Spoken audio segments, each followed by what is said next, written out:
had a false start at 6 o'clock. It's okay. Stuff happens. It's all good. No worries. We're back right now, ready to bring you guys Let's Talk with BS.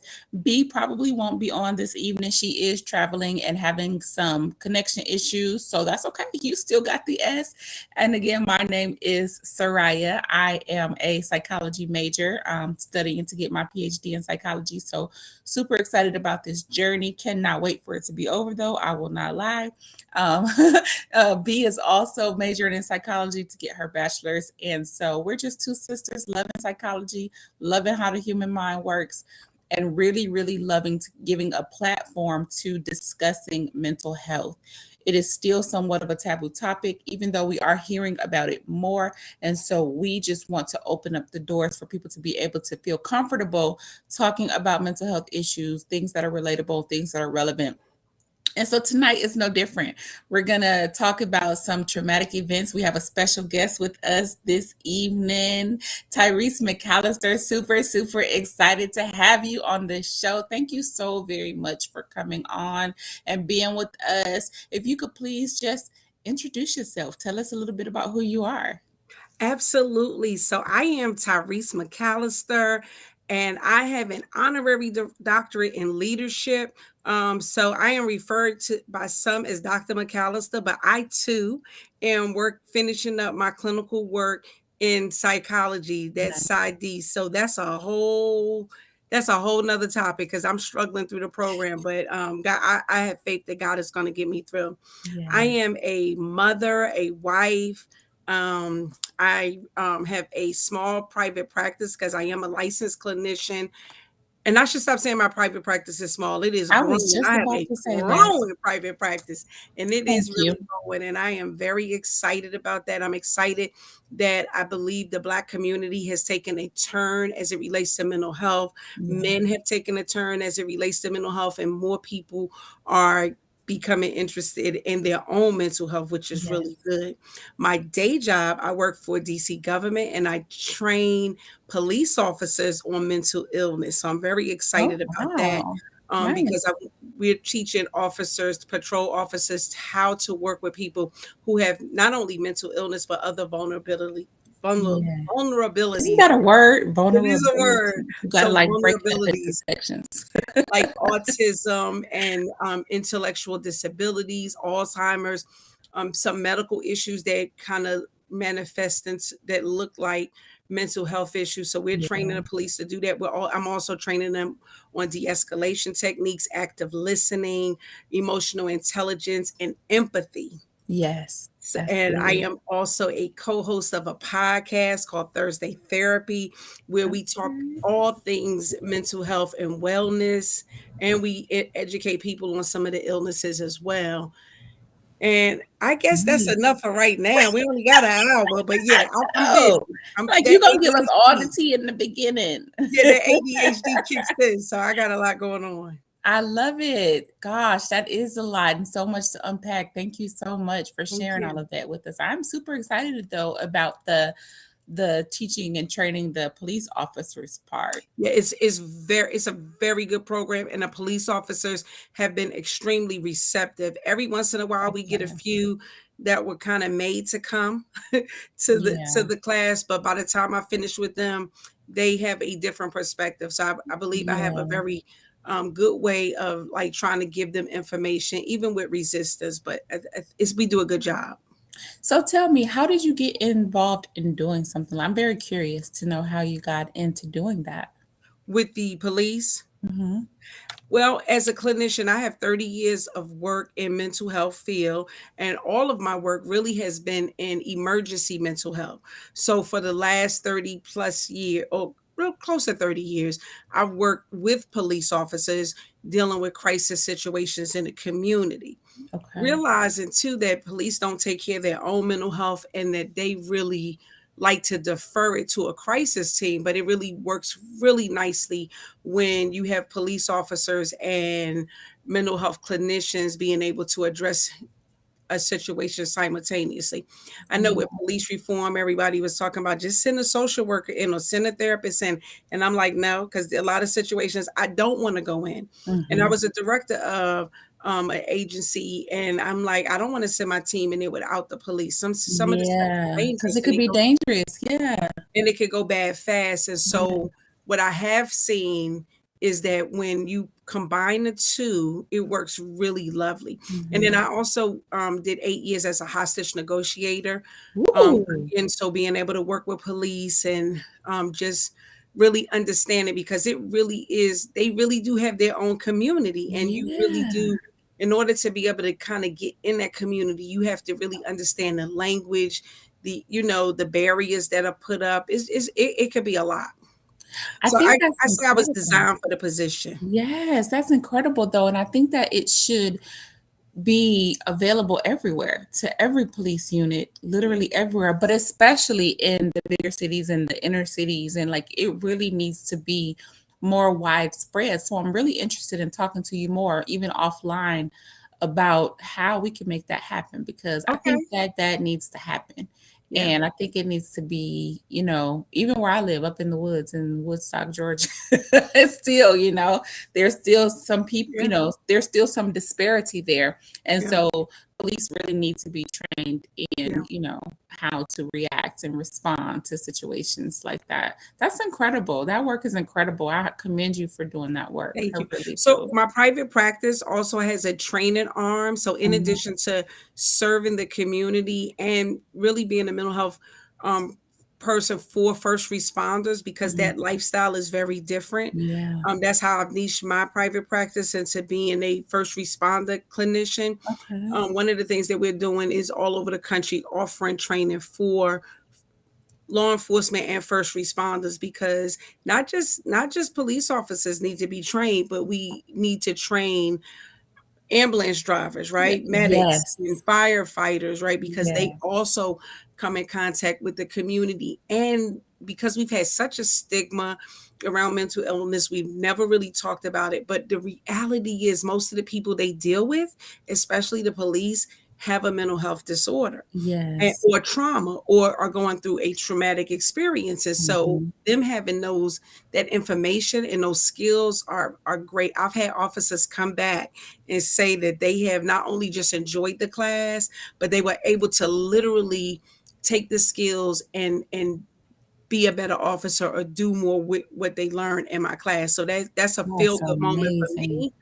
And I really feel like I'm having an impact in the district. Yeah. And it just made me think about what you were just saying about how, when they respond to a call, a lot of times it's either because somebody is dealing with a mental health issue and things escalated, or it's some sort of traumatic event happening and still things are escalating, right?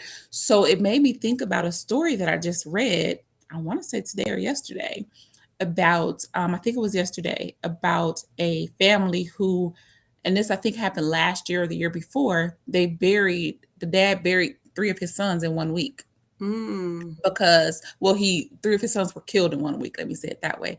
And so what happened was, on the initial murder of the middle son, the all three of them were together because they were always together, right? They were super close. They were not in the street life, like they were good boys, right?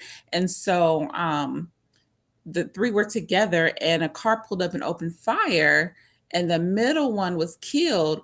When the one of the other ones was also hit, but he wasn't killed. He was hit twice though. And so both of the other brothers witnessed the murder of the one brother. Well, when the police showed up, of course, these boys are hysterical because they're close, they're super, super close. And the two other brothers end up being arrested. They were in jail, so they called their dad from jail. They're arrested because they're hysterical. And the police, when they finally did respond, as to why, because they felt like they were out of control. And it's like, yeah, if they had had the proper training to yeah, handle a situation like that, these super close brothers just witnessed their brother be murdered, literally, with them all three right there. And one is shot yeah, too, you yeah. know? And so I feel like if this kind of training was more widespread, incidences like that would not happen. And you're over absolutely right. And police having an understanding, a different understanding of what trauma looks like, hmm right? What a traumatic experience can look like, and how to be more sensitive to people who are going through a traumatic event, while Yeah. at the same time keeping everybody safe. Yes. Because I think, and it's a fast-paced job. Policing is not easy work. It's a fast-paced job, and you don't have a lot of time to weigh decisions. Yes. So we can also teach officers like better decision making skills to be Yes. able to make good decisions, fast decisions, be able to Mhm. assess quickly.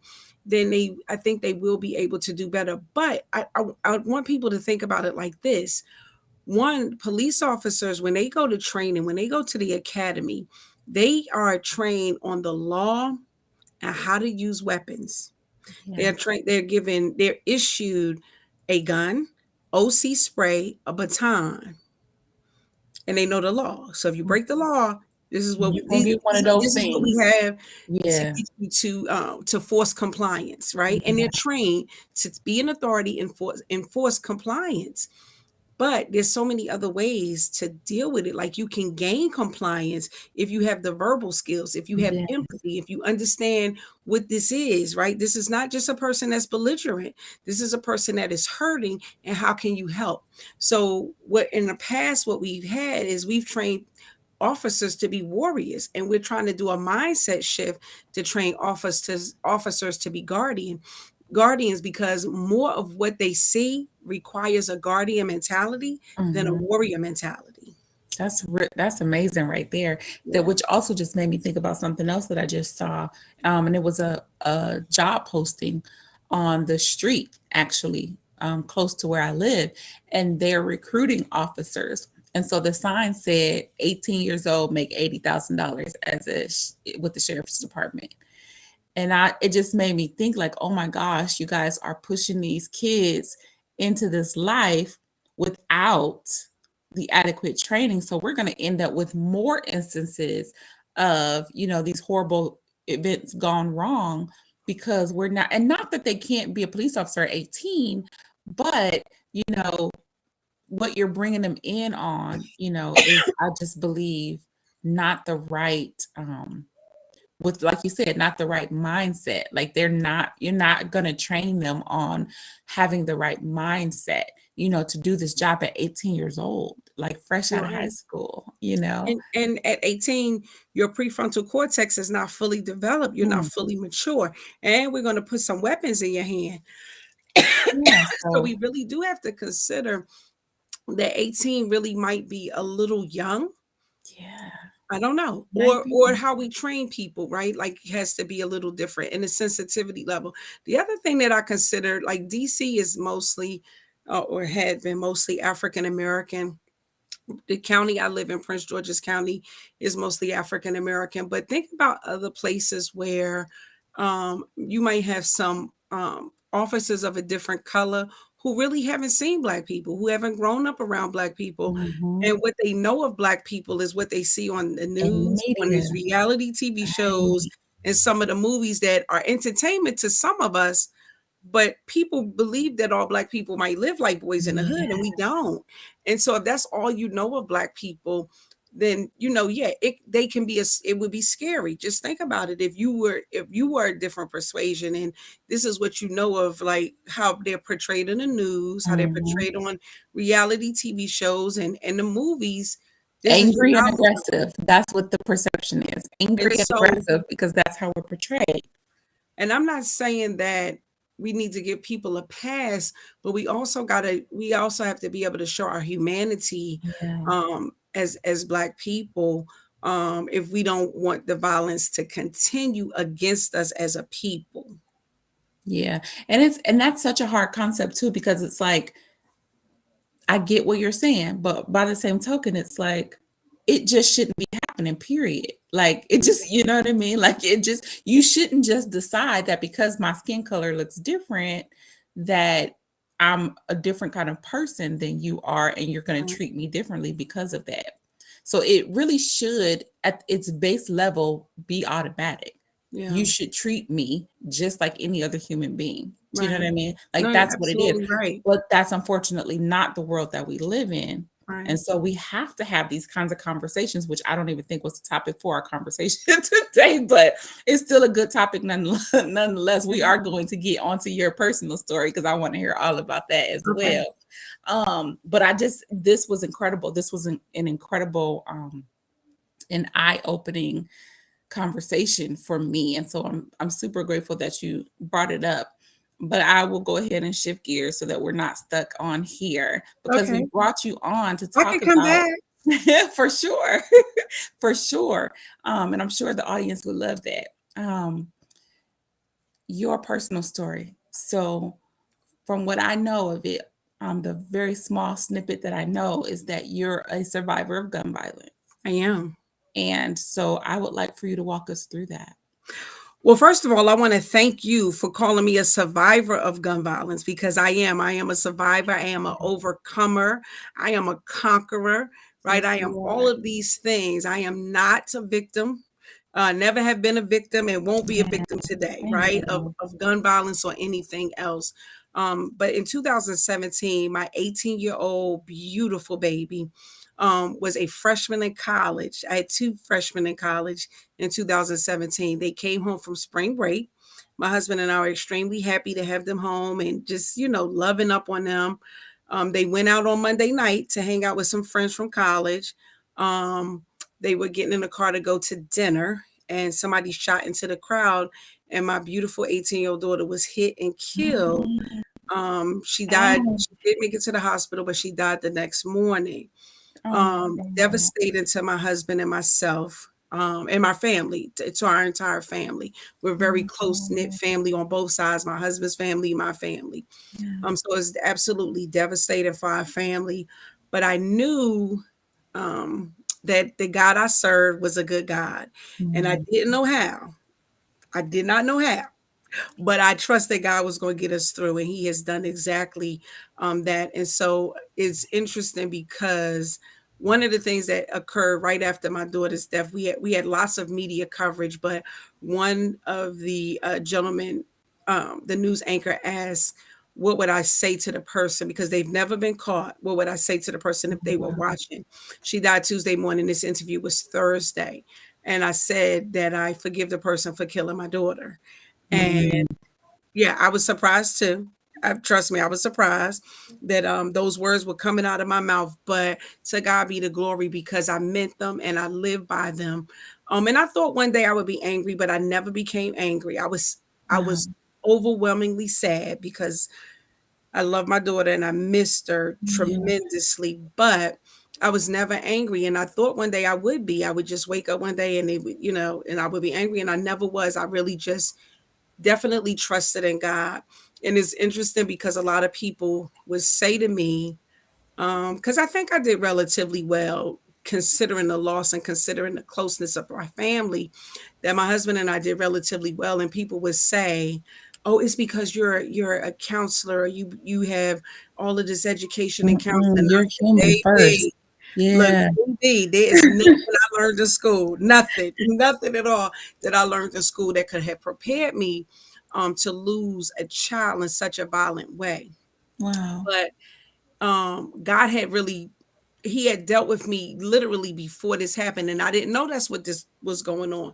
But when I look back, I could see that God had his hand in everything because first of all, I've been a trauma clinician for 30 years. So I was used to being on the other side and responding to people who lost their children, never ever seeing myself in that role. So I kind of knew, the drill. I knew how to take care of myself. I knew how to take care of my family because I had been advising people for over 30 years to do it. Right. Well, and at that time, 20 Pause. years. Let me have you pause right there because we cannot run past that, right? Like, I want everybody to hear what you just said, right? Nothing that we go through is wasted. Nothing. Nothing that we ever go through is wasted, you guys. It may look like it's wasted. It may look like you wasted your time, or, that, man, this shouldn't have happened, or that shouldn't have happened, or I shouldn't have never did this. It may look like that. But when I tell you that all things work together for the good of those who love the Lord, It's it that. does. There is It's preparation that. in everything, you guys. Every step of the way, everything you've experienced in your life is preparation for something. God is working behind the scenes. You guys can't always see it. It's not going to always make sense. You don't know why, and you're not necessarily supposed to, because if you did, you probably wouldn't be able to handle it, That you part. know? Right. But you gotta understand that everything that you experience, every traumatic event, every part of your testimony, every argument, all of the things that you guys have been through, everything that I've been through, it's all for a reason. And I just did not want to run past that. So I'm sorry. Go No, ahead. no, no, no, that's okay. So because I didn't know that's what I mean, I just thought I had a job that I love, right? I love my job. I love being able to support people when they just couldn't do it for themselves, Yeah. right? When they literally couldn't think for themselves or figure it out, like that, that's I loved it. And I loved how I was able to show up for people who didn't have people. So I thought that was it. The year before Ayana was killed as well, I was in private practice, and I had probably about 5 clients who were dealing with something about forgiveness. Right? Like Mm. when I say God prepares you, like I had no Woo. idea. I'm just thinking, hey, I got 5 clients. They all got issues with somebody else. And so I'm going to work with them on forgiveness. But when I say it was ministering to me and I didn't even know. So Yeah. when it came up, like forgiveness was so natural, and people were marvel. People were like, "Oh my God, you're an amazing woman of God." And I'm like, I wish I could say that. Take Yeah, that like yeah, credit, right? but really, Mhm. it wasn't. It was really probably the most selfish thing I've ever done in my life, because I knew that unforgiveness wouldn't serve me, and I didn't know Woo. what. I did not know what, but I knew that God had something for me to do, and I couldn't do it with the weight of unforgiveness. I knew that unforgiveness was a huge weight, and I didn't want to have to carry it. And Mhm. so it was a no-brainer for me at that point in my life to be able to forgive. When I say I was able to sleep like a baby, like Wow. I can't even tell you how. I mean, I was surprised at how good I was able to sleep. When I say God gave me some peace, Woo. it was scary to me. No, it was very scary to me that I could sleep so well after this happened. But I mean, God had just worked out so many things. The medical examiner was my husband's fraternity brother. I Wow. mean, he called and told us that he had the body, and that he was going to take care of her like he would take care of his own family member, and that gave Mm. us a lot of comfort. Another thing that happened, my children have had life insurance since they were babies. We've always kept them covered. And the interesting thing is the life insurance company changed hands. So they switched, a new company bought out the old company. And so the day they had come home from college, we had gotten a letter in the mail saying that, you still have insurance, nothing's changed except we're now this new company. Uh-huh. And so usually my husband keeps the important papers because I'm all over the place, but he keeps the important papers. And I tried to give it to him, and he said, "Oh, that morning, that Friday morning, he said, 'Hey, just hold on to it. I'll grab it later.'" So I threw it in my purse, and I forgot about it. If anybody knows how big my purses are, I just it was in there and I forgot. And so Monday night when she got shot and we were at the hospital, I had the insurance papers on me. Who does that? Like I just I mean, when I say that I was able to see God in everything, and that just gave me an amazing amount of peace. Mhm. Like he just kept showing up. He kept showing up, and I'm like, I see you, God. And I just, even though I still remain sad, I just knew that God had me. Mhm. I knew that God had me. And I wondered, too, does God have everybody like this? And because they're angry or they just can't get past it, like, because I know I'm not special, right? I am special, but everybody's special to God. Like, Mhm. we all are created in God's image, right? And so, Right. like, why am I able to see this, and why aren't other people able to see this? Now that I still don't know the answer to, but I knew that I was going to be obedient. I knew he had stuff for me to do, and it was nothing that was on my bucket list. It was nothing on my bucket list, so it changed a lot for me, and how I started moving, here on earth in honor Mhm. of Ayana. And you said her name's Ayana? Ayana Jasmine McAllister, and her name Ayana. means beautiful flower. And Mm. so one of the things that I learned from another sister, Dr. Lanice Bias, who said, and she says this all the time, but she lost her son Len Bias to drug abuse, but she also lost another son to gun violence. And what she Mm. said is that your child, you didn't bury your child, you planted her. And then Mm. her name came up, beautiful flower. I was like, look at God. Like, God just kept giving me I just can't even. One day I'm gonna have to write it in a book because it was There we so go. many things that confirm, and even down that week, lessons that I had taught my children ministered to me the week that she had gotten killed. Right, it just ministered to me, and I'm thinking I'm being a mom and raising my kids with all of these lessons, but these were lessons that also helped me get through at that very moment. So how's your husband doing with all of this? Like, how are you guys doing today, 2022, with all of this? We are amazing.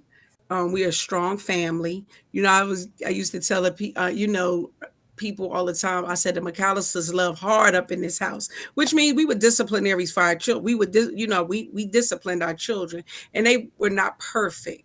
But I am so glad you asked, because one of the things that did occur, and I would like people to notice too, that most of the time people ask me how I was doing, and they would ask my husband Anthony, "How's Ty doing? How's Tyrese doing?" And nobody really kind of asked him, and I guess because he was a guy, and he was verbal about it, and he said, "Don't nobody ask me how I'm doing, but I lost my baby girl."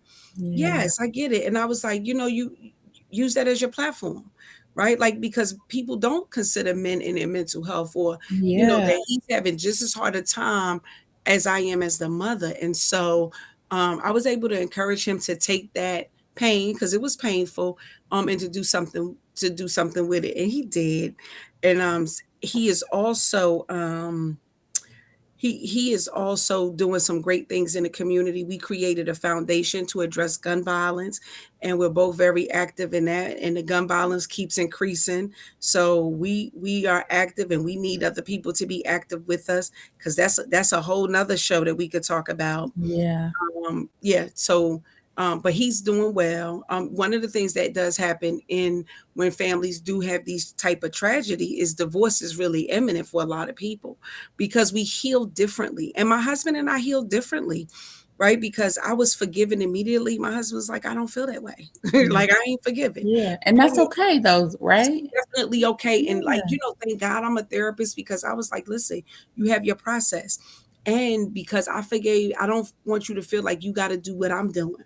And he was very supportive, and he didn't want to have a divided front in front of the people or the community. So he kind of didn't talk about it unless it was like maybe somebody close. But I Mhm. was okay with him talking about it. Like, it's definitely okay. People deal with this differently. Because even as a therapist, when I'm dealing with another parent who's lost a child, people will say to me, I'm not forgiving like you are. I don't feel like you. And I'm like, you don't have to. Like, that's your process. You do what you have to do for you. Mhm. Like, my process was between me and God. It really wasn't about anybody else, right? That's what God had for me to do. I don't, no judgment. You do what you have to do, because this thing is not easy. And even though there are books written about how you can grieve, it is personal. So you really, Yeah. everybody's not going to do it the same. But my husband and I just celebrated in February 30 years of marriage.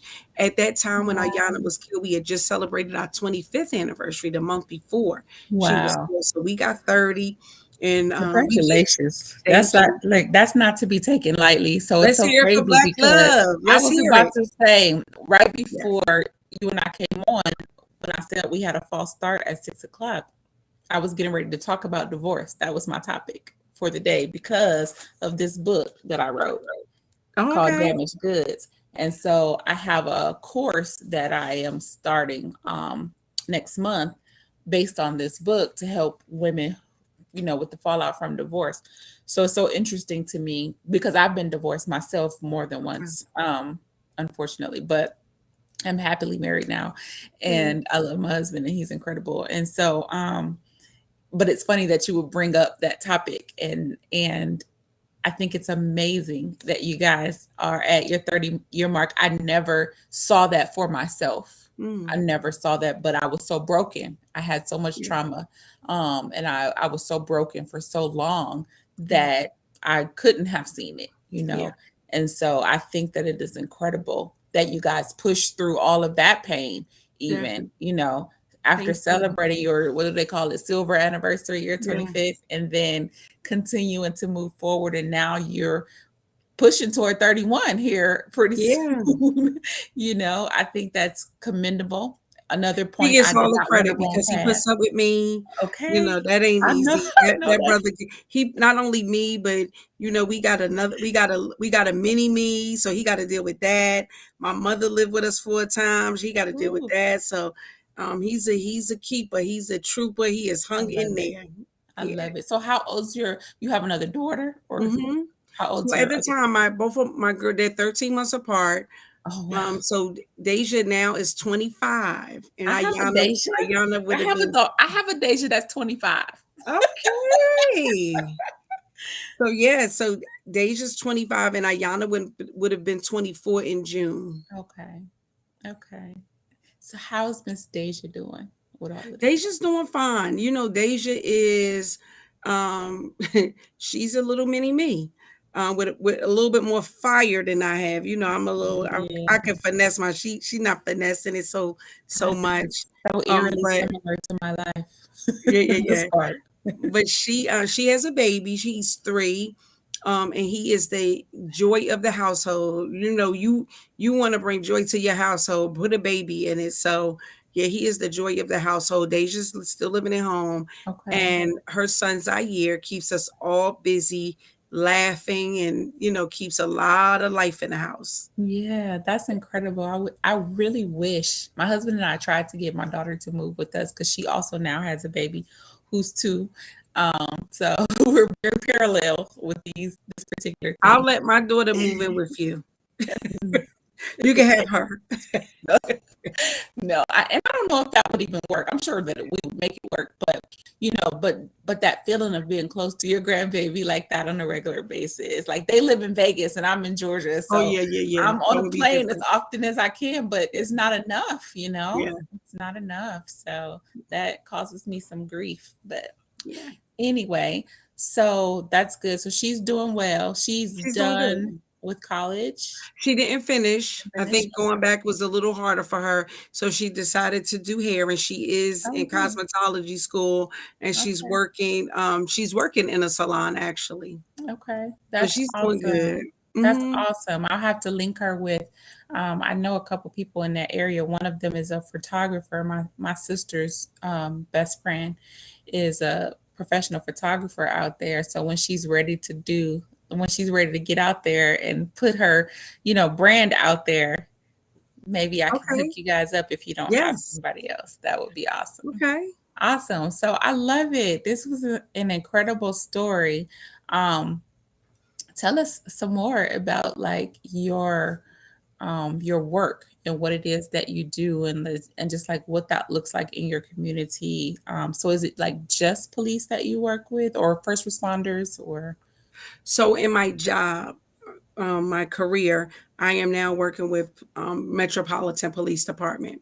For Okay. my business, other than when I'm not working, I am training all people who just need the training, right? So Okay. I'm doing training for police officers or law enforcement agencies, and that could be like I've trained Secret Service, I've trained Amtrak Police, so just different law enforcement agencies Wow. is where I'm focusing my training because they all really could benefit from the training. And it's not just mental illness, it's really one of the things that I cover, and I think we do a really good job in covering it, is talking about their own mental health. Police officers deal with a lot of trauma in their daily work. They deal with life threatening situations. Yes. and they're not necessarily the best people that takes their mental health seriously. And so Mhm. we do a lot on taking care of their mental health and being more intentional with taking care of their mental health so that they can get to retirement and survive retirement.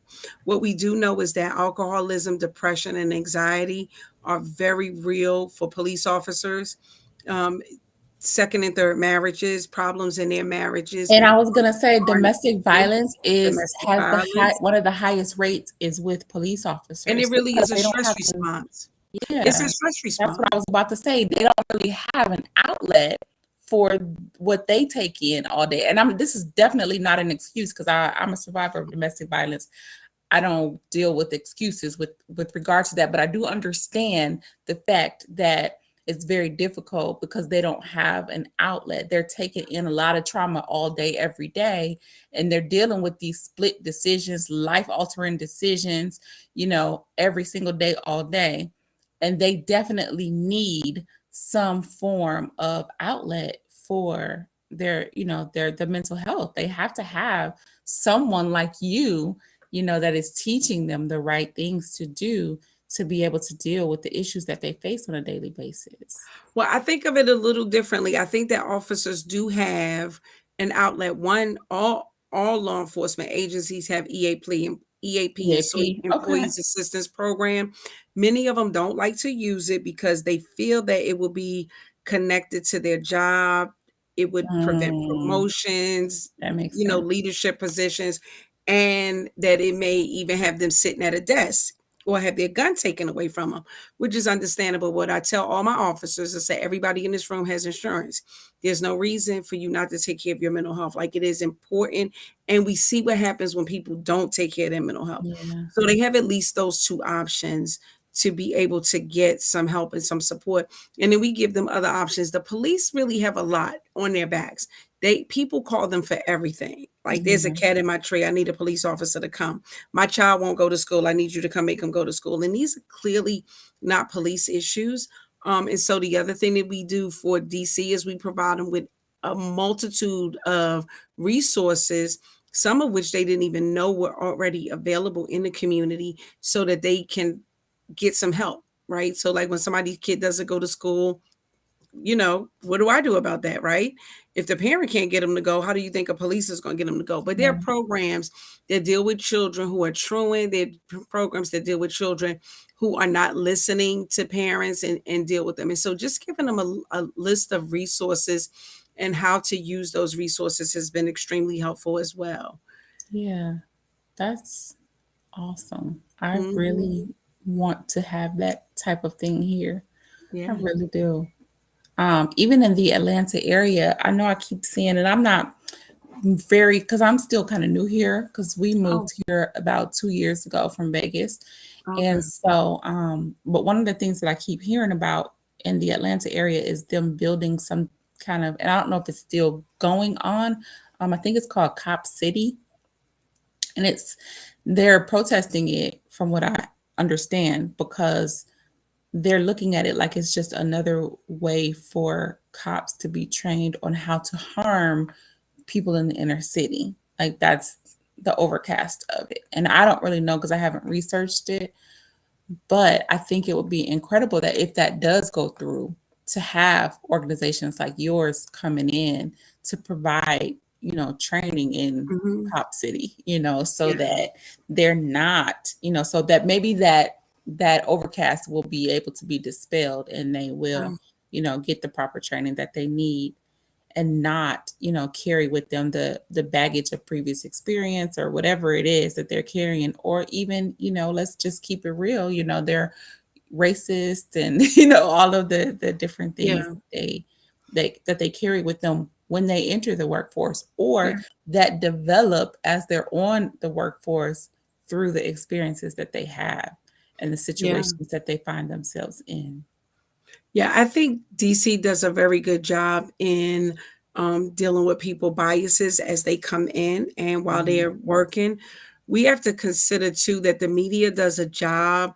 What we only see is the bad. That when a police officer has done something like kill George Floyd Mhm. or Michael Brown, like Mhm. we Or only Tamir that's Rice, a 12-year-old kid. right.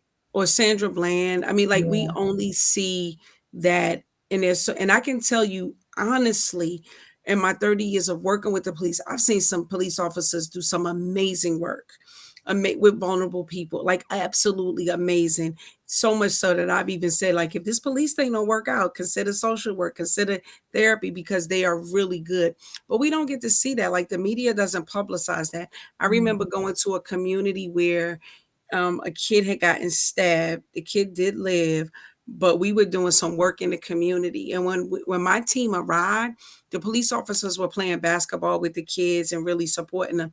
That doesn't show up on the news, Yeah. right? And so we have to be able to understand as viewers, like viewer responsibility, that all police officers are not bad. There are some bad people. There are some bad officers, but not all of them are bad. And we do need to hold them accountable, but we have to consider that the media is talking about the few bad apples and that all police officers are not like that. And the police officers are really trying to do their job in community safety really without adequate tools, right? Like if you Mhm. don't know how to de-escalate somebody, how do you deal with that? Yeah. Right? If you don't understand that this is not you being belligerent, this could be a medical emergency, or this could be you just lost your brother. You just see your brother get shot. Like it could be any number of things that police have not even considered, or they're not there to to harm, and some do, right? And Yeah. let's get rid And of them. some Let's get are. them out of the police force, Yeah. because I too have people in my family who could have been arrested, and if they've done something wrong, yeah, arrest them, but don't kill them. Right? I That's don't the want them to thing. die. Like if Yeah. I'm doing something wrong, if my kid's doing something wrong, hey, you gotta go. That's it, right? But that don't mean you should end up dead. And are we giving the police officers tools that they're not dead or hurt? Well, they have OC spray, a baton, and a gun. Nothing else. Like, what do you expect? And so we got to be realistic that police officers really need a lot more. And we can't give them even the classes that I teach. I teach a 20-hour class and a 40-hour class. I like de-escalation has to be it's not a one and done. It really shouldn't be, Yeah. right? Like it takes a long time to be able to work on de-escalation skills. Like I'm a master of it, but I've been doing it for 30 years. Yeah. Right? I mean, if officers are working 25 years, you need some opportunities to use it, give feedback, and to be able to learn, really, really learn and master the skill, because you will need that more than you need your gun. So let me ask you this then, your opinion about, because I'm sure there are people that are or will be thinking after hearing this, but they seem to know how to de-escalate when it's somebody who looks like them and not somebody who looks like us, right? And so, I just remember all of the memes that have been circling with all of the people that they have safely arrested that have killed mass amounts of people and even tried to harm them, versus the people who look like us, who didn't have a weapon, didn't kill nobody, barely did anything wrong. You know what I mean? So, what do you say to a situation like that? Because they seem to be able to de escalate when they want to. The first thing I said when we started, I mean, what do you how am I portrayed on TV? How Yeah. am I portrayed in the news? Right? How I mean, we have to be really more responsible too, right? And like hold the media accountable. Like why you Mhm. keep, like even when the first time I remember it being talked about was OJ Simpson's mugshot had been, they gave him the more sinister looking mugshot, right? Like if you look at this kind of Yeah. stuff. Now I'm gonna tell you, 35 years ago, I was at Shaw University, and I went to Central University to hear Louis Farrakhan speak. And Louis Farrakhan said this 35 years ago. And he talked specifically about how we're portrayed in movies and on the media, not just here in the US, but throughout the world, right? Where people don't know Black people or haven't seen Black people in Asia, right? They haven't Mm. seen us. They don't know us. We don't live there in large numbers, and how we're portrayed. And then when they call for our slaughter, nobody will come to rescue us because we are portrayed as savages and people will see us as such. And I thought even then, I was 21 years old and I was thinking, that's a little far fetched, Louis Farrakhan. That's a little far fetched. But 35 years later, it's really come to fruition. Yeah. It's really come to fruition. And so that's a reality because we saw it on January 6th with the insurrection. Mhm. Them people weren't getting shot. And those were monsters. Yeah. Those people there were calling, they were trying to kill somebody. Yes. And no, and I think the one person that did get shot, a female. I don't even think she was shot by a police officer. I'm not 100% sure, so I don't really want to speak on that. But we saw that lots of people, if they were African American, it's no question, Yeah. right? So we have to really consider, what we're looking at, and we talk about stuff like that in the in my class. And my classes are black and white officers, Asian officers, Latino officers, gay officers, straight officers, how we are portrayed. What is it that and are we really looking at bias?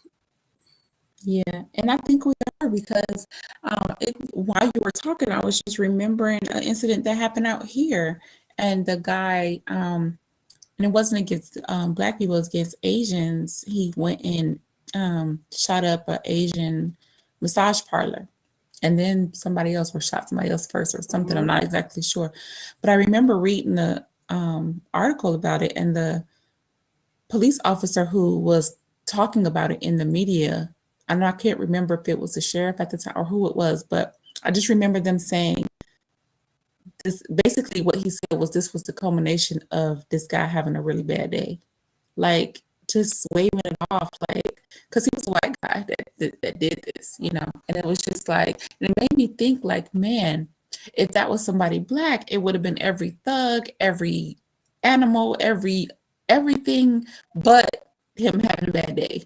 You know what I mean? And it And just, we're really not looking at the language that we use on a regular basis. A friend of mine was a teacher in the New York public school system, and they were dealing with children who were acting some discipline, just how to discipline mhm. children. And she had a fit because they were calling the children suspects. She was like, "We're not calling them suspects. They kids. They not suspects, right?" But like, so these and it's funny, not funny, ironic, but like when she was telling me, I didn't hear it at first, right? Like she was like, "Yeah, the suspects this," and then she mentioned like they're not suspects. I'm like, right, but I didn't hear it because guess what? I'm trained to hear that about Yeah, our kids, right? yeah, Like it didn't even, it wasn't even alarming to me, which is the sad part, yeah. right? That it wasn't even alarming to me. I mean, it's interesting that I'm even doing this work right now because I'm from New Jersey. My husband's from North Carolina, and I moved to the Maryland area with him the same time that the Rodney King tape had been put out. Mm. And I remember saying to him clearly, like, why they tripping about the guy getting beat up? And my husband was like, "What?" Because he's Wow. from the South. And he's from North Carolina. He had never seen it, but for me, it was normal. It was Normal, normal to see yeah. the police officers, black or white, beat up black guys. Like it just wasn't alarming. Which that was 40 years, well, 30 plus years ago. That's sad that I thought it was That normal. could, because we get desensitized to the things that I become seen it. commonplace in our societies, and that is a part of the problem as well, like Yeah. we can't get complacent in that. We can't become so, but we are, like, even right now we're so desensitized to, we might go, have a little march or whatever the case may be. We might see a couple people on TV talking about it, but then everything kind of just goes right back to where it was. Can I speak to that real quick, Yes. changing gears? So my husband and I started a foundation named after my daughter, Ayana McAllister, Ayana J. McAllister Legacy Foundation. So if anybody would like to look us up, we're AyanaMcAllister.com, AYANA McAllister. And so we've been doing this gun violence work right after she died. We jumped right in and started doing Mhm. work in the community to address the black on black homicide rate, or the black homicides in our community violence. And interestingly enough, everybody in 2017 was only talking about school shootings and mass shootings. And I would say that our children are more likely to be shot on their way home from school than to be shot in school. So we got to have a different approach. And so here we are 5 years later. And when you said people march, it really, it resonates with me because that's what we do. And the issue really is that we don't know what to do, and what we doing is not working, and we won't Yes. change it. And so Yes. a couple of things about that. One, we say stop killing our men, but what does that look like, right? Like, what policy are you asking lawmakers and legislators to change, right? Should police mandatorily have this type of training? Do we not let an 18-year-old have a gun until they're like more mature? Like, what does it look like, right? Mhm. Like, we have to do that. The march is not working. We need to, I'm not saying we need to stop marching, but after the march, we got to do something else. We got to Yeah. do something that's actually going to work. The other thing is, we always talk about the gun laws. The gun laws are fine. People who are menacing don't care about the laws. So it don't care. At It all. don't matter. It don't matter how strict you make them. Right? It Exactly. doesn't matter. It doesn't matter how strict you make the gun laws. The people who have the guns that shouldn't have the guns illegally are still going to have them. And so what Yeah. do? It's the issue really is the access to guns, and we have to do better. Criminals have more rights than people who are walking the street. So you can't search somebody's car without a search weapon, a search warrant, like, or you can't search their house even though you know they have a gun because you don't have a search warrant, you don't have probable cause. That means that that person has more of a right to have their gun and menace than I do at community safety. The other thing is, gun violence is a real issue in the black community, but we not showing up. We only showing up to march. We're not putting dollars to people who are doing the work.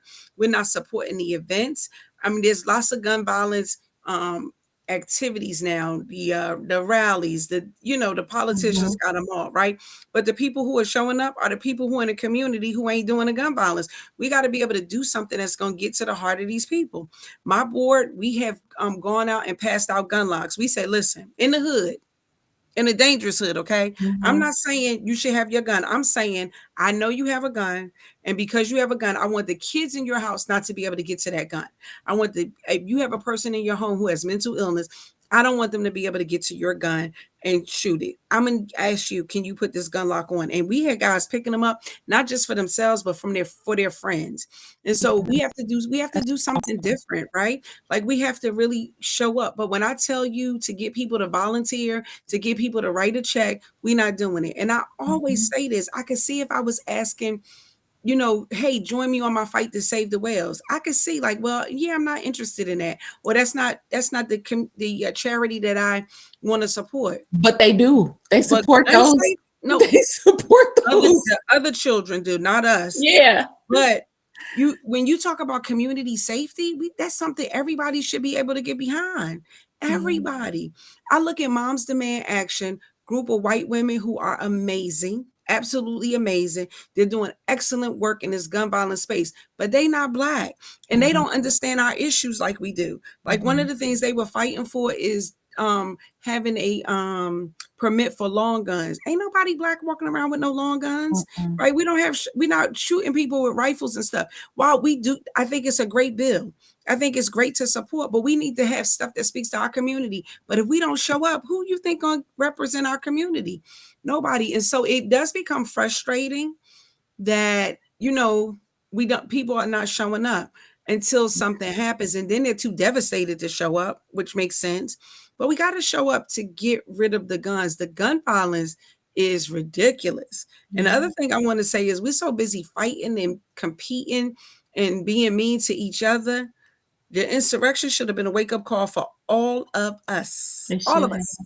Yep. Right? They coming for us, because we didn't see that coming. We did not see the planning and plotting that it took. Because when I tell you, I worked at that time not far. I could have walked to the insurrection, right? When I tell you, those people plotted and planned, they had Airbnbs, hotel rooms, they traveled from other They parts of the did. state, right? They traveled. And so, but we didn't know that, we didn't even know they were coming. And so we kind of just like comfortable again, like it's over, back to business as usual. And we got to have a wake up call. We This back to business as usual is crazy, Mhm. right? And so we got to and stop fighting each other and being against each other. And I don't like this person. I'm like, we ain't got no time for that. You know what I honestly think it is, and I don't, people are probably gonna be mad at me for saying this, and it is what it is, but I honestly just think it boils down to fear, you know? Honestly, I just feel like we fear them way more than we fear each other, so it's easier for us to fight with each other because we too scared to fight them. And that's what I believe it to be, you know? And You ain't got to fight them, but be able to protect yourself, right? Be able to do something but that, that's what I mean, like, not fight, actually yeah, fight them, but just, you know, just stand up for ourselves and change the laws and change the things that need to be changed. I think we, show up. you know, we look at, I guess, history. You know, I don't know what it is, but I guess we look at those things and it shuts us down. You know, it shuts us down and we become so fearful of moving forward. Hmm. And if we, especially if we get met with any resistance, then we retreat and we go right back to our complacent ways until the next thing happens, and then we're like, oh my god, they gotta stop killing us, and we, you know, we all up in arms about it, and then it's the same cycle and the cycle continues to repeat. You know, it just keeps And we going not learning the lesson. Like, I at don't know why all. we don't see like that didn't work the last time. Let's do something Yeah, different. So I would just like to, say for your show that, let's consider doing something different. Even if it doesn't work, it's different. We already know the other stuff is not gonna work. definition of We see that it insanity. Come doesn't on, work. y'all, we got to stop being insane, and that's the truth. You know, we Yeah. got to do something different. Yeah. Yeah. So in these final couple of months, gosh, this has been an incredible conversation, and I can't even describe how grateful I am to have had this conversation truly, because this was an amazing conversation about so many amazing topics that we We definitely covered a could lot. have some spin-offs of, you Yeah. know. But just to go ahead and wrap things up, I would like for you to please tell the viewers again how they can get in touch with you, what it is that you offer, and if there's a way that they can work with you and what that looks like. So you can reach me a couple of different ways. You can reach me at tyresemcallister.org. That's TYREESE, McAllister, McAllister.org. That is my kind of brand website. And if you're interested in clinical services or the training, then I could kind of just give you to which website to go to, because I have a few. Or the gun violence work that we do, AyanaMcAllister.com. AyanaMcAllister.com. Also wanted to say a couple of things that God had given me to do as it relates to my daughter. One was write a children's book. So I wrote a children's book called Is My Lollipop in Heaven, to deal with gun violence and the Mhm. trauma that it causes for young people that Oh, usually that's go good. unaddressed. And so I looked for a book for the children in my family. Couldn't find the book, which I was very surprised given the amount of gun violence that we have in the family, but in the community. Community, I yeah. was surprised that I couldn't find one, but it was laid on my heart to write it. I wrote the book. It is an absolutely amazing book, if I do say so myself. Mhm. But then myself, as a trauma clinician, paired up with Dr. Jacqueline Maxwell, who is a grief coach, and we did a caregiver's guide for adults who have to have this difficult conversation with children. And so Mm. one of the things in the book, it starts off with a young lady, Deja, my daughter, going to her sister gets killed in the school shooting, and her parents take her to therapy, where she meets Dr. Mack, who is a group therapy session. So she meets a set of twins who lost their mother to domestic violence, another little boy who lost a cousin to a police shooting, and another kid who lost a relative to suicide, and a one other child who lost a parent because they didn't return home from a deployment. All of the Mm. things we deal with in our community. And so the caregiver guide addresses each one, because the conversations are different if a parent died from suicide, or if relatives died Yeah, from suicide, yeah. than a school shooting. Like, the issues are different, and we broke down each issue. And because Wow. myself and Dr. Jackie are unapologetically Christians and God's girls. Yes. We have some Bible scriptures in there for the caregiver. So whether it's a teacher, a minister, a parent, a mentor, a neighbor, there's some scripture in it. So if you are adverse to scripture, this is not the book for you. But if you are open to it, it's not overly religious, but I know for myself, for my daughter, the children in my family, we definitely could not have gotten through this without God. And so I did not want to Yeah. write a book that did not include God's grace, because I don't care what people say about how much they think they know. God is what got me through. It wasn't no education or nothing else. It was Yeah. God. And so we did it. And I have a couple of other books. And if you go on my website, you'll see I have another book on mental illness. And then my husband and I also co-authored a book on Fathers Matter, changing the narrative for Black fathers. That's awesome. Yeah, or it's an amazing book of 18 fathers who share their testimony about being a good father, because Black men don't get their due. And so we were able to put that together. So anybody who's looking for a good gift, that's an amazing gift, or even to read it yourself. And they're not just ordinary stories of like, oh, my dad was a good dad. It's some really amazing stories. Like my brother's story was in there. And unfortunately, he transitioned before the book was published. But I'm sorry. his thank you. He's a father of a transgender daughter. And how he dealt with that as a Black man was amazing, right? Just an Wow. amazing way he dealt with that. And that's something that's very different. We have another story of a young man who actually went to college with me. He killed a young girl while we were in college, but at the time he had 2 children, and he was able to parent his children because the mothers allowed him to still stay in the kid's life. And he's still in prison today. He actually gets out in March. So 30 plus years later, not only does he have a relationship with his children, he has a relationship with his grandchildren. It was because the mothers were amazing and allowed him to stay at least present as much as you can be. Yeah. And so, it's some really, really good stories. My husband's story is in there about him dealing with the grief of losing a child. So it's really some good stories in that book. It's a very easy read, Okay. and it makes a great gift. And what's that website for them to find the books? TyreseMcAllister.org, O-R-G, not com, Okay. .org. Okay. Yeah. Well, we have exceeded our time by a little bit. So I really, really appreciate this again. This man, I can't even describe how incredible this really was, truly. So I want to talk to you more offline.